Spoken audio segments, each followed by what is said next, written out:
Sir এটা এটা আমার এই কোয়েশ্চেন একটা। এই কোয়েশ্চেনটা তাহলে করে ফেলি। আপনার বলো। ওয়াইফকে অপহরণ করেছিল এই শেখ মুজিবের, তারপরে গোলাম মোস্তফার ছেলে এরা, কামালের বন্ধু-বান্ধব এরা। না, এটার গাজী মানুষটা নিজে নিজে ছিল। নিজে আচ্ছা। তো হ্যাঁ, নিজে। আপনার আপনার স্যার আপনি এটার বিচার চেয়েছিলেন শেখ মুজিবের কাছে। আপনি আমার বউ বিচার কন্টিনিউ চেয়েছিল। করেন। জি, কন্টিনিউ করেন স্যার এবার। হ্যাঁ, যে আপনি প্রাইম মিনিস্টার, কারণ ঘটনাটা মুজিব কি ছিল স্যার? ঘটনাটা কি ছিল স্যার? একটু শুরু থেকে বলুন স্যার। ঘটনা খুবই, এটা একটা মানে মজার ঘটনা। আচ্ছা, তুমি শুনতে চাও? তুমি তো, আমার বইতে লেখা আছে যদিও। সবাই শুনতে চায় স্যার। সবাই, আমি আর একা না, সবাই শুনতে চায়। ঘটনাটা হচ্ছে, আমার এক খালাতো বোন, তার নাম তাহমিনা। তার বিয়ে ঠিক করেছিলাম আমি আর নিম্মি কর্নেল রেজার সাথে, যে আমাদের চেয়ে জুনিয়র চাকরি। তার সাথে বিয়ে হবে, অনুষ্ঠান হবে লেডিস ক্লাবে। তো দুপক্ষেই আমাদের পরিচিত, অতএব আমরা হলাম ভায়া মিডিয়া। ঠিক আছে, ঠিক আছে। তখন আমরা কি করলাম, সমস্ত অ্যারেঞ্জমেন্ট আমাদের উপরে দায়িত্ব আসলো। তো কাকে রাখি আর কাকে বাদ দেই, এত মানুষের সাথে পরিচিতি।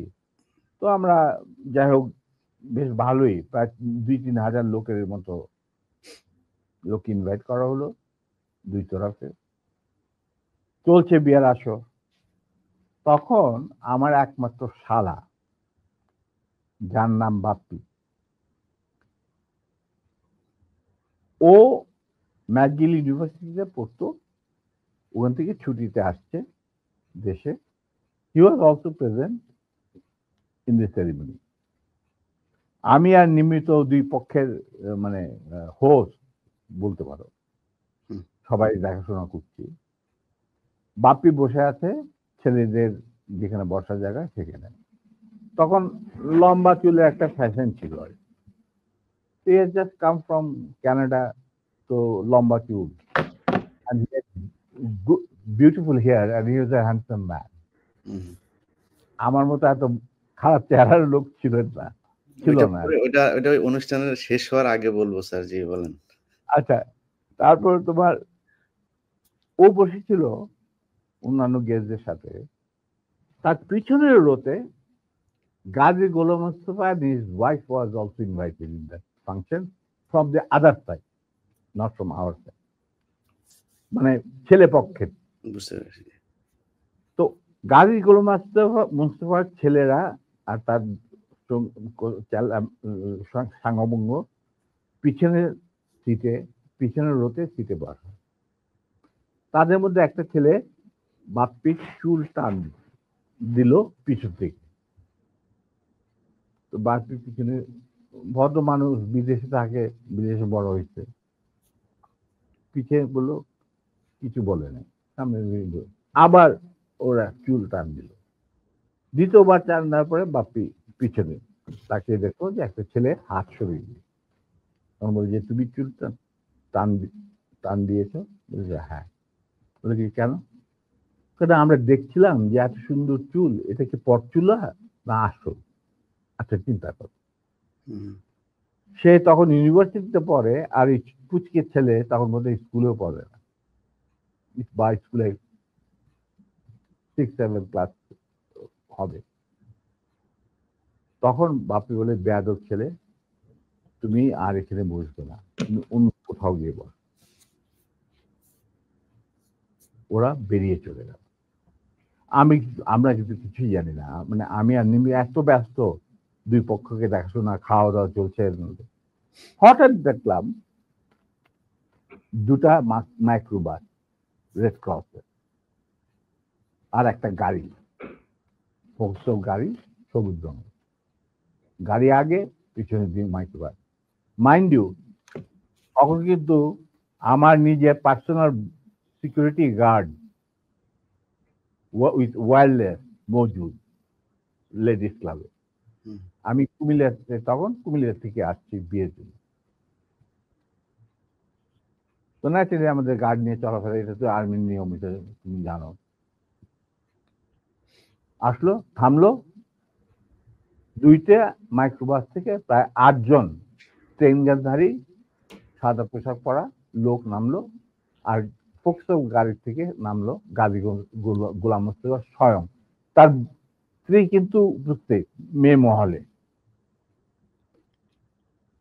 উনি গাড়ি থেকে নেমেই চিৎকার করতে শুরু করলেন, মেজর ডালিম কোথায়, মেজর ডালিম কোথায়, মেজর ডালিম কোথায়। বহুতবার বাড়ছে, আর সহ্য করা যায় না। আমি অবাক হয়ে গেলাম, এরকম চিৎকার করছে কে? তখন একটা ছেলে এসে, একজন হিওয়াজে ট্র্যাক প্লাটুনের একটা ছেলে, কে আমার নামটা মনে নাই, এসে বললো যে ভাই আপনাকে খুঁজ করতে এই চিৎকার করতে এই তো গাজী গোলাম মোস্তফা, তার সাথে 8-10 জন ট্রেন গার্ডধারী লোক আছে। মাইন্ড ইউ, তখন কিন্তু army was deployed in the whole country to recover illegal arms. আর আমাদের ঢাকার হেডকোয়ার্টার ছিল রেস কোর্স। আমরাও সেই অপারেশনে যুক্ত ছিলাম। যাই হোক, আমি বাইরে আসলাম, আসে গাড়ি গোলাম মোস্তফার সামনাসামনি বারান্দাতে। আমি মেজর ডালিম, আপনি আসুন, আপনার বেগম সাহেব তো আছেন ভিতরে, আপনি আসুন, বরবধূকে আপনি দোয়া করে দেন। হারামজাদা বারবার সে আর্মির, আজকে আমি উচিত শিক্ষা দেব। আমি দেখলাম আমার চারদিকে ওই ট্রেনের ঠাকাইলেও প্রায় 4-5 জন মানুষ, আর 4-5 জন খালে দাঁড়িয়ে। আমরা এই দেখি, আমি একজন ট্রেন মানুষ, আমার স্কট আছে ওখানে প্রায় 4-5 জন, ওয়্যারলেস আছে, I can call anyone any time, MP unit, যে ইউনিট দরকার হয়। এই কি অবস্থা, একটা বিয়ে বাড়ির মধ্যে এরকম একটা হুলস্থুল কাণ্ড। আপনি দেখেন কিছুই কি ব্যাপার, কি আপনি আজকে উত্তেজিত করেন। আমি তো জানি না যে এর মধ্যে কি ঘটনা ঘটে। ওগুলো ওঠ, এ উঠা, মাইক্রোবাইস আমাকে ঠেলতে ঠেলতে নিয়ে যাচ্ছে মাইক্রোবাইস। আপনি ব্যাপার কি গাড়িতে, এটা একটা বিয়ে বাড়ি, একটা মেয়ের বিয়ে হচ্ছে, আর আপনি আমাকে বলছেন উঠ, কি আমার কাপড় টাপড় ধরে টানা 4 জন মিলা আমাকে উঠালো। খবর চলে গেল ভিতর অন্দর মহলে। নিম্মি আর আমার শাশুড়ি, আমার খালার শাশুড়ি মানে কন্যার মা, উনি বেরিয়ে আসলেন। ওনারা আসলেন যে কি ব্যাপার, দেখে যেরকম আমাকে ঠেলাঠেলি করে উঠানো হচ্ছে মাইক্রোবাসে। আমি মাইক্রোবাসে উঠলাম, উঠে দেখি চুল্লু আর আলম নামে 2 জন মুক্তিযোদ্ধা, ক্র্যাক প্লাটুনের সদস্য, তারা ছিল আমার ছোট ভাই স্বপনের সাথে, স্বপন বীর বিক্রম। ওদেরকেও মারতে মারতে মানে রক্ত বের করে ফেলেছে, মুখ দিয়ে রক্ত ঝরছে, আহত অবস্থায় তারাও মাইক্রোবাস। তখন আমার খালাম্মা গাজীকে বললো, গাজী সাহেব আপনি কি করছেন, আমার মেয়ের বিয়ে হচ্ছে, আর দে আর দি, তারা বর পক্ষেরও কন্যা পক্ষেরও কি হয়েছে কি, ওরা তো ব্যস্ত। বলে আমি ওদেরকে উচিত শিক্ষা দেবো, ওকে আমি উচিত শিক্ষা দেবো। তখন আমার স্ত্রী বললো যে আপনি তাকে একা নিয়ে যেতে পারবেন না, আপনি আমাকে সঙ্গে নিয়ে আসবেন। ঠিক আছে চল, ওরেও ধাক্কা দিয়ে উঠায় দিল মাইক্রোবাসে। তখন আমার খালা বললেন, গাজী সাহেব আপনি কিন্তু বাড়াবাড়ি করছেন, ঠিক আছে, যেখানে আপনি নিয়ে যেতে চান আমিও যাবো সাথে। গাজী কি স্যার তখন ঢাকা আওয়ামী লীগের সভাপতি নাকি? তখন সে আওয়ামী লীগের সভাপতি নয়, he was also the chairman of the Red Cross. বুঝতে পারলাম, শেখ মুজিবের সবচেয়ে প্রিয় লোক সে তখন। সে ঢাকার মধ্যে মানে ঢাকা শহরে সে হলো মুজিবের সবচেয়ে বড় লাঠের সর্দার। অশিক্ষিত মূর্খ মানুষ সাধারণত রেড ক্রসের চেয়ারম্যান হয় না, কিন্তু ওকে বানানো হয় যাতে করে লুটের এই যে রিলিফের মার চুরি চামারি করতে সুবিধা। যাই হোক, সেটা অন্য ব্যাপার। তারপরে আমাদেরকে নিয়ে উনি গাড়ি ঘুরে চললেন প্রথম ফার্ম গেট, ফার্ম গেট দিয়ে ভিতরে ঢোকার পরে আমি দেখলাম যে আরে সম্পূর্ণ কোথায় চাচ্ছে লক্ষ্মীবাড়ি ক্যাম্পে নাকি। তখন আমি চিন্তা করছি কি করি, এর মধ্যে আমার খালা আর নিম্মি নিজেদের শাড়ি ছিঁড়ে চুল্লু আর আলমকে ব্যান্ডেজ করে দিয়েছে, মানে যেখানে যেখানে ক্ষত তার দিকে রক্ত পড়ছিল। আমি হঠাৎ বললাম গাড়ি থামাও driver. In the mean time Swapan Bapi ওরা কিছু গেস্টকে বোধহয় নাম বাড়িতে পৌঁছে দেওয়ার জন্য নিয়ে গেছিল গাড়ি করে, বা ওদের গাড়ি আসছিল না, ছিল কিছু, ওরা উপস্থিত ছিল না। তো আমি বললাম গাড়ি থামা, ড্রাইভার গাড়ি থামা দিল। আমরা তখন আমার গাড়িতে প্রায় 4 জন ট্রেন গানধারী লোক, তাদের একজনকে বললাম যে তুমি গিয়ে ওই সামনে যে গাড়ি গোলাম মোস্তফা বসে আছেন, গাজী গোলাম মোস্তফা সাহেবকে বলেন নাই কিনা আসেন। Somehow that man with train guard, he got down and went to Gazi. গাজীও তখন স্টপ হয়ে গেছে, যে পিছনে গাড়ি স্টপ হয়ে গেছে। আসে বলছে, ওনাকে বোধহয় বলছে যে আপনাকে উনি ডাকছেন নিজের গাড়ি। গাজী গুলিস্তান দরজা খুলে আমাদের মাইক্রোবাসে আসলো। তখন আমি গাজী গোলাম মোস্তফাকে বললাম যে গাজী সাহেব, আপনি তো আমারই নিয়ে চলছেন, কোথায় নিয়ে যাচ্ছেন জানি না, কিন্তু একটা কথা মনে করে রাখেন, আপনাকে মনে করাই দিচ্ছে আপনার ভালোর জন্য, যে আপনি যে আমাদেরকে এই মাইক্রোবাসে রেড ক্রসের মাইক্রোবাসের মধ্যে ঢুকায় নিয়ে আসছেন, এটা কিন্তু হাজার হাজার মানুষ, শয়ে শয়ে মানুষ দেখতে উপস্থিত ছিল। অতএব আপনি কিন্তু আমাদের সাথে যাই করেন আপনি কিন্তু পার পাবেন। এইটা শোনার পর গাজী গেল একটু ঘাবড়ায়, যে তাই তো, আমি যে উঠাই নিয়ে আসছি এটা তো সবাই দেখছে। তখন আমি বললাম যে আপনি যাই করেন, উনি যখন একটু হতভম্ব হয়ে বোধ দেখাচ্ছে, আমি বললাম যে গাজী সাহেব, আমি আপনাকে একটা পরামর্শ দিই, আপনি যাই করেন আপনি শেখ সাহেবের কাছ থেকে আগে পারমিশনটা নিয়ে নেন, এছাড়া আপনি বাঁচতে পারবেন না। এর মধ্যে আমার ছোট ভাই স্বপন বীর বিক্রম ফেরত আসছে লেডিস ক্লাবে, বাপ্পি ফেরত আসছে। ওরা শুনলো যে এই ঘটনা ঘটছে, ওখান থেকে সোজা স্বপন চলে গেল এমপি ইউনিটে, ঢাকা ক্যান্টনমেন্টে। ওখানে গিয়ে বললো যে এরকম অবস্থা, বিয়ে বাড়ি থেকে কিডন্যাপ করে। এই বিয়েতে কিন্তু জিয়া রহমান উপস্থিত ছিল, শফিলিও উপস্থিত ছিল, খালেদ মোশাররফ, মানে সবাই উপস্থিত ছিল। আচ্ছা, তো ওনারা তখন চলে গেছেন। সেদিন কি একটা কি ছবি দেখানোর কথা ছিল,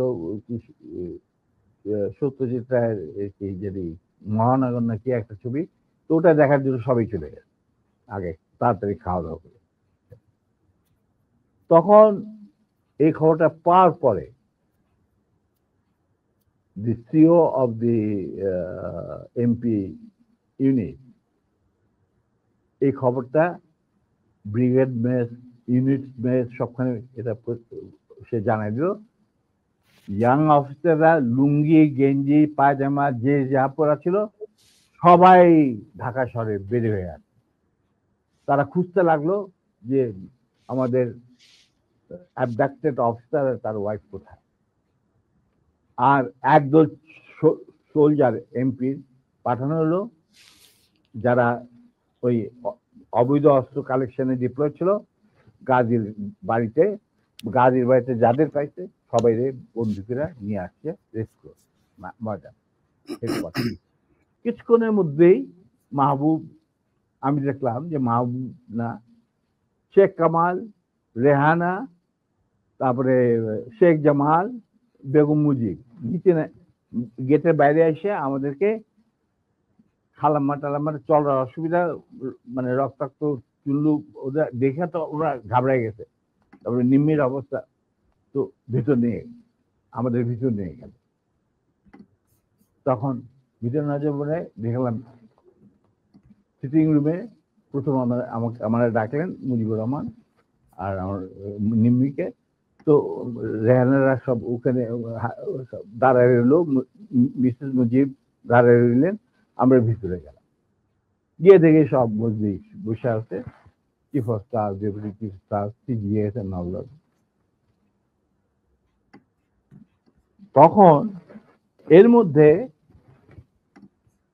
গাজী গোলমস্তার বাসা থেকে ফোন আসছে প্রাইম মিনিস্টারের কাছে যে বাড়ির সবাই ধরে নিয়ে গেছে আর্মি। যতক্ষণ পর্যন্ত আমাদের অফিসার লেডি ওয়াইফকে না পাওয়া যাবে আমরা কাউকে ছাড়ব না। আর ওই গার্মেন্ট 17 জন যে গার্মেন্ট গিয়েছিল মাইক্রোবাসে, এই খবর শুনা গাজীরও মুখ শুকায় গেছে, মুজিবুর রহমানেরও মুখ শুকায় গেছে, যার জন্য এই সবাইকে ডেকে নিয়ে আসছে, জিয়াউর রহমান, শফিউল্লাহ, খালেদ মোশাররফ। আচ্ছা, তো মুরলী বুদ্ধি আর কি।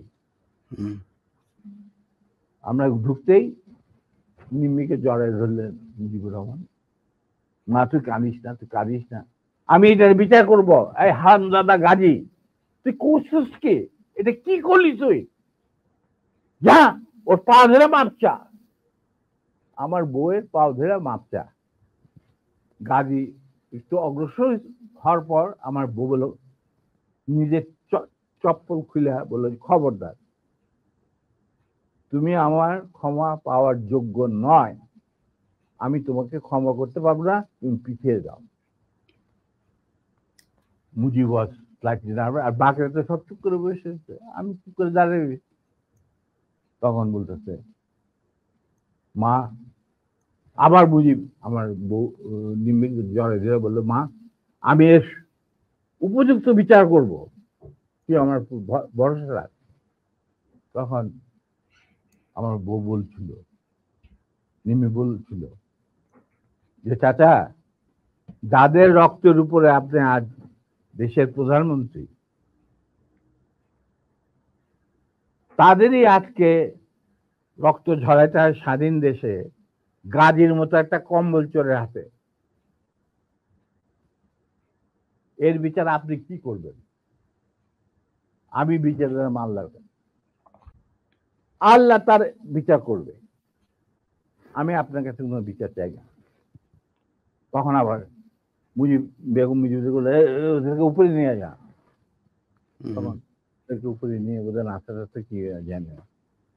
এরপর আমরা বলি একটা কর, শফিল্লাহ তুমি ওই আর্মি কন্ট্রোলে ফোন করে মোমিনরে বলো গাজীর পরিবারে ছেড়ে যাবে।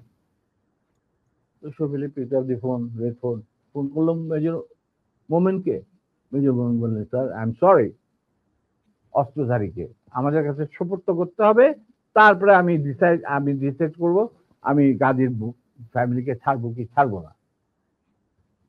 অবস্থা গেল আরো বিগড়ে, মুজিবও কাঁপাকাঁপি শুরু, ওদের গাজীগুলো মস্ত তো বুক শুকায় শেষ। আর সকালবেলা দেখো প্রাইম মিনিস্টার ডিজায়ার, কি sir prime minister desires or not desire, ওনাকে বলেন উনি লিখিত অর্ডার দিল, আমি সেটা মানবো না, because I have got my mandate which I have received from my chief of staff. এখানে কোনো ভাই বোনদের ব্যাপার না, এটা হলো লিগাল ম্যাটার, লিগাল ব্যাপার। তখন ছবি বললে, তবু দেখো মোমেন্ট, তুমি যদি একটুখানি, তখন বলে sir please don't, I have got my moral ethics, I am promise bound, touching the Quran when I got commissioned, আমি এটা আপনার এই কোন রকম আকুতি মিনতি আমি শুনবো না, that is beyond my dignity বলে উনি ফোন রেখে দিল। তখন মুজিব সবই শুনলেন, যে স্যার এরকম ব্যাপার, এটা তো লিগাল কমপ্লিকেশন দেখা দিচ্ছে। তখন বলে আর একবার তুই ফোন কর। তো মুজিবুর রহমান শফিরা বললো, শফিউল্লাহ আবার ফোন করলো, আমরা দাঁড়ায় আছি, আমি দাঁড়ায় আছি, নিমের হাতে উপরে চলে গেছে। ফোন করার পরে শফিউল্লাহ বলে যে, লোক moment, I request you once again please. তখন মুজিবুর রহমানকে দে আমারে দে। উনি ফোন নিয়ে বললেন মেজর মোমেনকে, যে আমি মুজিব বলছি। He said, sir, I have no time. I'm running a big operation and I'm the commander. I'm sending one of my officers to your residence. He will explain whatever I've got to say. Well, he dropped the phone. মুজিবের মুখ শুকিয়ে গেল। এখানে যারা বসা জিয়া রহমান আর খালেদ মোশাররফ, নুরুজ্জামান, এরা সব করে বসে তফিল্লা কি করা যাবে? Within 5 minutes, Captain Shahid arrived. He was from cavalry and he was a friend of mine during the student days. আমরা একসাথে কন্টেম্পোরারি ইউনিভার্সিটিতে ছিলাম আর কি। হ্যাঁ, ও হলো তোমার কি বলে এটা লালবাগের ছেলে, আর আমরা ছিলাম মালিবাগ। যাই হোক, ও আমরা দোস্ত, মানে বন্ধু। তো ক্যাপ্টেন, হি ওয়াজ এ রিপ্যাট্রিয়েটেড অফিসার এনিওয়ে। তো শহীদ আসছে, আসার পরে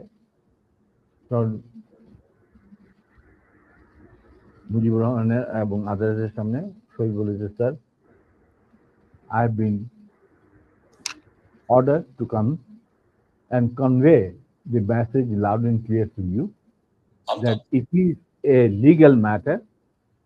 Ghazi has violated the Prime Minister's order on which army has been deployed over the whole country, and he had abducted an officer in uniform